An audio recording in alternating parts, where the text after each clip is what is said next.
Hello বন্ধুরা, সকলে কেমন আছো? আশা করি সবাই খুব ভালো আছো। আর এটা ছিল বছরের একদম প্রথম কাজ, আর সবাইকে জানাই শুভ নববর্ষের অনেক অনেক শুভেচ্ছা। তো এটা ছিল একদম বৈশাখের 2 তারিখের কাজ, আর কাজটি ছিল আন্দুলের পুইল্লা নামে একটা জায়গায়, তোমরা অনেকেই জানো। আর আমার বাড়ি থেকে এই 25 মিনিট মতো সময় লেগেছে। আর এই দেখো আমার মেহেন্দি হাতের ফ্রেশ টেন কতটা সুন্দর লাগছে। পরবর্তীতে এটা কিন্তু একেবারে ব্ল্যাক হয়ে গেছে।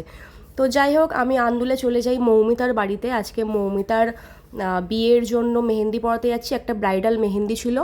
আর তারপরে আমি মৌমিতার বাড়ি পৌঁছে যাই, আর এখানেই ও মেহেন্দি পরবে, এখানে আমি ওর জন্য ওয়েট করছিলাম। আর তারপরেই ওয়েট করতে করতে কিন্তু মৌমিতা এসে যায়, এবং মৌমিতার হাতের আমি বিফোরটা নিয়ে নিই। আর ওর হাতটি কিন্তু বেশ সুন্দর ছিল, মানে অনেক লম্বা এবং অনেক চওড়া।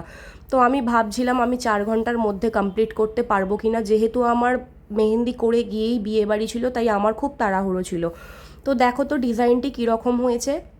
আর আমার অনেকগুলো ডিজাইনের মধ্যে মৌমিতা এইরকম টাইপেরই ডিজাইন পছন্দ করেছিল, তো সেই মতো আমি করার চেষ্টা করেছি।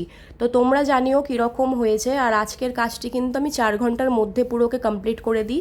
তারপর ব্যাক হ্যান্ড এরকম হয়েছিল, ওর কিন্তু ভীষণ পছন্দ হয়েছে। তোমরাও জানিও কীরকম হয়েছে, এবং কাজ যদি ভালো লেগে থাকে অবশ্যই আমার সাথে যোগাযোগ করতে পারো। আর কি, তারপর মেহেন্দি হয়ে যাবার পর বাড়ি ফেরার পালা। আর আমার আন্দুল থেকে বাড়ি ফেরার সময় 1 ঘন্টা সময় লেগে যায়, কারণ একটা জায়গায় বীভৎস জ্যাম লেগে গেছিলো।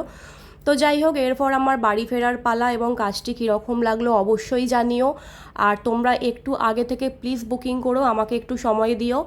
আর দেখে নাও আজকের কাজটি কীরকম হয়েছে। চলো আজকের মতো টাটা বাই, সকলে সুস্থ থেকো, ভালো থেকো, দেখা হবে আবার নেক্সট কোনো ভিডিওতে।